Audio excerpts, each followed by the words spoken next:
देखिए, केंद्र में बैठी मोदी सरकार ने पहले दिन से इस वैक्सीन की नीति पर लगता है बिल्कुल भी ध्यान नहीं दिया, ना किसी से चर्चा करी है। दुख के साथ कहना पड़ रहा है, लग रहा है हमारे देश में केंद्र सरकार के पास वैक्सीन को लेकर कोई नीति ही नहीं है। अभी आप देखें कि दिल्ली में और पूरे देश में क्या हो रहा है, जगह जगह वैक्सीन के जो सेंटर्स हैं, टीकाकरण के केंद्र हैं, वो बंद हो गए हैं क्योंकि वैक्सीन ही नहीं है। वैक्सीन क्यों नहीं है? क्योंकि वैक्सीन का उत्पादन नहीं हो रहा है। जब देश में अच्छा खासा उत्पादन हो रहा था, उस समय केंद्र सरकार ने 6.5 करोड़ वैक्सीन को अन्य देशों में एक्सपोर्ट कर दिया। युगांडा, नाइजीरिया जैसे देशों को भेज दिया। हिंदुस्तान के लोगों को नहीं लगाया। और आज राज्यों को छोड़ दिया है कि राज्य अपने सहारे, अपने बलबूते, उनसे जो बन पड़े जाएं और वैक्सीन खरीद कर लाएं, घरेलू मार्केट से भी और अंतर्राष्ट्रीय मार्केट से भी। अब जहां भारत देश एक देश बनकर अंतर्राष्ट्रीय बाज़ार में जाता था और कहता था कि मैं पूरे भारत देश की ओर से आपके पास आया हूं, मुझे वैक्सीन सारी दे दीजिए और इस दाम पे हम खरीदेंगे। भारत के पास एक अच्छी खासी बार्गेनिंग की शक्ति होती थी, प्राइस निर्धारित करने की शक्ति होती थी। लेकिन आज भारत देश एकजुट होकर, एक एंटिटी बनकर नहीं, बल्कि 28 राज्य और 8 यूनियन टेरिटरीज, यानी कि कुल मिलाकर 36 कंपनियां बनकर एक प्रकार से अंतर्राष्ट्रीय बाजार में जा रहा है। अब राज्य आपस में एक दूसरे के खिलाफ बोलियां लगाएंगे। महाराष्ट्र पंजाब के खिलाफ बोली लगाएगा, छत्तीसगढ़ राजस्थान के खिलाफ बोली लगाएगा, उत्तर प्रदेश मध्य प्रदेश के खिलाफ बोली लगाएगा, दिल्ली तमिलनाडु के खिलाफ बोली लगाएगा। अब राज्य आपस में एक दूसरे के खिलाफ बोलियां लगाएंगे और जिसकी बोली सबसे ज़्यादा होगी उस राज्य को फाइजर, मॉडर्ना जैसी अंतर्राष्ट्रीय वैक्सीन्स अपना माल बेच देंगे। अगर भारत एकजुट होकर जाता तो भारत की एकता, अखंडता, प्रभुता मजबूत और होती और साथ ही साथ टैक्स पेयर का पैसा बचता। कम दाम में ज़्यादा वैक्सीन और जल्द वैक्सीन निकल कर आती। Diplomatic powers, diplomatic space Bharat सरकार के पास, एक सरकार, राष्ट्र सरकार होने के नाते बहुत है। लेकिन आज कहीं ना कहीं भारत में वैक्सीन की नीति नहीं होने के कारण राज्यों को अपने हाल पे छोड़ दिया। और मैं बड़े संक्षेप में घरेलू मार्केट पे भी आपको बता दूं, आज राज्य 2 मैन्युफैक्चरर्स, भारत बायोटेक और सीरम इंस्टीट्यूट, जो हमारे घरेलू बाजार में हैं, इनके पास जाकर वैक्सीन खरीद रहे हैं। पहले केवल एक भारत सरकार इन 2 लोगों से खरीदती थी, तो दबदबा भारत सरकार का होता था। भारत सरकार कहती थी इन दोनों मैन्युफैक्चरर्स को, भारत बायोटेक को और सीरम इंस्टीट्यूट को, कि 150 रुपये में लेंगे, देना है तो दे, नहीं देना तो अपने घर जा। खरीदारी एक है, अगर ये नहीं खरीदेगा तो और कोई खरीदारी नहीं है। तो जो रेट भारत सरकार बोलती थी उस पर ये खरीद लेते थे। लेकिन आज एक खरीदार से भारत सरकार ने सैकड़ों खरीदार बना दिए। अब सैकड़ों खरीदार, राज्य सरकार, municipal corporation, union territory, private अस्पताल सब मिलकर जा रहे हैं इनके पास और बोल रहे हैं अभी हमें खरीदना है। खरीदार सैकड़ों हो गए, बेचने वाले अभी भी 2 हैं। अब बेचने वालों की चल रही है। बेचने वाले बोलते हैं आंख दिखाकर कि इस भाव पे लेना है तो ले, नहीं तो दूसरा इंतज़ार कर रहा है, मैं उसको दे दूंगा। तो कहीं ना कहीं एक डुओपली, इसे इकोनॉमिक्स में कहते हैं, एक डुओपली की सिचुएशन पैदा हो गई है, जिसमें ये निजी मैन्युफैक्चरर जो है इनका बोलबाला है और राज्यों को नुकसान हो रहा है। लेकिन राघव चड्ढा जी, लगातार बीजेपी आरोप लगा रही है आम आदमी पार्टी और आम आदमी की सरकार पर कि आप वैक्सीन को लेकर राजनीति कर रहे हैं। अगर सरकार की वैक्सीन नीति के बारे में सुझाव देना, उनकी गलतियों के बारे में उनको बताना ये राजनीति है, तो हम राजनीति कर रहे हैं। राजनीति क्या होती है? राज्य की नीति। हम राज्य की नीति पे चर्चा कर रहे हैं। अगर आज लोग मर रहे हैं, एक त्रासदी पूरे देश में हो रही है, और मैं कहूँ ये एक जेनोसाइड से कम नहीं है।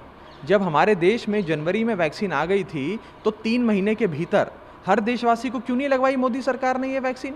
ये तो 300 सांसदों वाली मजबूत सरकार है। जब जो Biden United states of America में कुछ ही हफ्तों में देश की आधी आबादी को लगवा सकते हैं, हम कुछ महीनों में अपने देश की पूरी आबादी को वैक्सीन नहीं लगा सकते। हम तो इतना विशाल देश है, हमें करना चाहिए था। तो हम सवाल ज़रूर पूछेंगे, और सवाल हम नहीं पूछ रहे हैं। जिसके परिवार में कोई आदमी चला गया, जिसकी माँ अस्पताल में है, जिसका बाप घर पे अभी भी ऑक्सीजन का मास्क लगाकर सिलेंडर से सांस लेने की कोशिश कर रहा है, जूझ रहा है, उस बंदे की, उस व्यक्ति की दिल की आवाज़ आज प्रधानमंत्री जी से पूछती है कि हमारी देश की वैक्सीन नीति क्या है। मैं आपसे ये भी जानना चाहता हूँ कि बीच में कई खबरें आई कि ऑक्सीजन की किल्लत की वजह से लोगों की मौत हुई। अब दिल्ली में ऑक्सीजन की स्थिति क्या है? देखिए, ऑक्सीजन की स्थिति जितनी खराब अप्रैल के आखिरी हफ्ते में थी, आज उतनी खराब नहीं है, थोड़ी बेहतर हुई है। और समय समय पर जब जब हमें केंद्र सरकार से पर्याप्त मात्रा में ऑक्सीजन मिली, माननीय मुख्यमंत्री अरविंद केजरीवाल जी ने उनका शुक्रिया अदा भी करा है। सप्लाई अभी भी बहुत रेगुलर है कि नहीं है, इसके बारे में तो सरकार आपको अवश्य जानकारी देगी, लेकिन अप्रैल के मुकाबले मई में स्थिति ऑक्सीजन के मामले में थोड़ी बेहतर हुई है। दूसरी तरफ कोविड पैंडेमिक ने दिल्ली में के केसेस थे, बहुत सारे सैकड़ों परिवार को अनाथ कर दिया, सैकड़ों बच्चों को अनाथ कर दिया। तो क्या दिल्ली सरकार के पास या आम आदमी पार्टी या दिल्ली सरकार मिलकर कोई ऐसी योजना बना रही है? नहीं, बिल्कुल। स्वास्थ्य मंत्री जी, हमारे समाजिक कल्याण मंत्री जी इस पर ज़्यादा विस्तार से आपको बता पाएंगे, लेकिन बिल्कुल सरकार आने वाले समय में इस पर गहन चिंतन करते हुए उचित फैसले भी लेगी। Vaccination drive begins in Delhi from May 3 for a age group of 18 to 44. But these days, looking at several vaccination sites is closed due to the non-availability of vaccine. Why?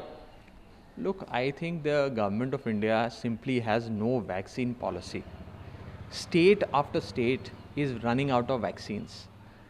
State after state is compelled to shut their vaccination centers. And this is happening because there is not adequate supply of vaccines. This acute shortage in the production of vaccines is because the government of India never planned in a systematic way, to vaccinate the entire population. Now there are 3-4 major problems with our vaccine policy. First is that in the domestic market, previously, it was the government of India that used to place orders and buy vaccines from these two manufacturers, that is Bharat Biotech and Serum Institute. Now the government of India says that every state can also buy, every union territory can also buy, every private hospital can buy. So the number of buyers have increased to several hundreds, but the sellers remain two. From essentially a buyer's market, this has become a seller's market, because these two sellers now enjoy duopoly, if not a monopoly. And they dictate price, they dictate terms, and they dictate the production capacities as well. So therefore, one suggestion that our Honorable Chief Minister Shri Arvind Kejriwal ji has made is waiver of patent, invoking compulsory licensing, and seamless technology transfer from these two companies to several pharmaceutical companies in India, so that every pharma company that has the capability can manufacture these vaccines in a secured environment. What will happen when several other companies start manufacturing these vaccines? Supplies will go up. Market will get flooded with these vaccines. And once the supplies increase, the price will also come down. As far as purchase in the international market is concerned, previously, Government of India as one entity, as one single agency, used to go overseas and negotiate with a Pfizer or a Moderna, etc. And because the Government of India enjoyed a huge bargaining power, it used to dictate terms and procure vaccines at the lowest possible price and in bulk quantities.